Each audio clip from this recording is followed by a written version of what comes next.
थंडीचे दिवस चालू झालेले आहेत, तर एक ना एक आजार पण चालूच होतं, म्हणजे सर्दी, खोकला, ताप. त्यासाठी मी रामबाण असं उपाय घेऊन आलेले आहे, ते म्हणजे हळदीचं दूध. मी खलबत्ता छोटा घेतलेला आहे. त्यासाठी मी साहित्य सांगते. मी 2 काळी मिरी घेतलेल्या आहेत, त्या खलबत्त्यामध्ये घालत आहे. दालचिनी घेतलेली आहे. माझ्याकडे सुंठ आहे, तर मी हे घालणार आहे. त्यासाठी मी थोडंसं सुंठ घेतलेले आहे, ते मी खलबत्त्यामध्ये घालत आहे. आपल्याला कुटून घ्यायचं आहे. सर्व काही मी कुटून घेतलेला आहे. पॅनमध्ये मी 1 कप दूध घेतलेलं आहे, ते मी घालत आहे. तर कुटलेलं आपण म्हणजे दालचिनी हे सर्व काही आपल्याला घालायचं आहे. 1 छोटा चमचा हळद घालत आहे. 1 टेबलस्पून मी गूळ घालत आहे.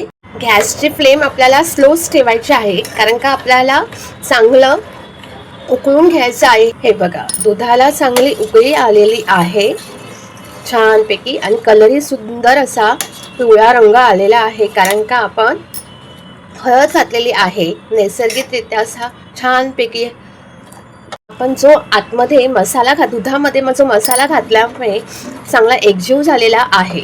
आता मी गॅस बंद करते. त्यापैकी आपलं असं हे थंडीच्या दिवसामध्ये बनवलं जाणारं हळदीचं दूध. गरम आपलं हळदीचं दूध बनलेलं आहे. एकदम घरगुती असं बनवलेलं आहे, आणि गरम गरम असतानाच आपण हे हळदीचं दूध पिया, कारण का आपल्या घशाला, आपल्या बॉडीला एक जरा ताकद येईल, आराम मिळेल आपल्याला, आणि आपण आपली कामं करू शकतो. लहान मुलांना सुद्धा हे हळदीचं दूध देऊ शकतात तुम्ही. लहान मुलांपासून ते मोठ्यांपर्यंत तुम्ही हे हळदीचं दूध बनवू शकता. कलरही सुंदर असा आलेला आहे. नैसर्गिकरित्या हळदीचं दूध आपण बनवलेलं आहे.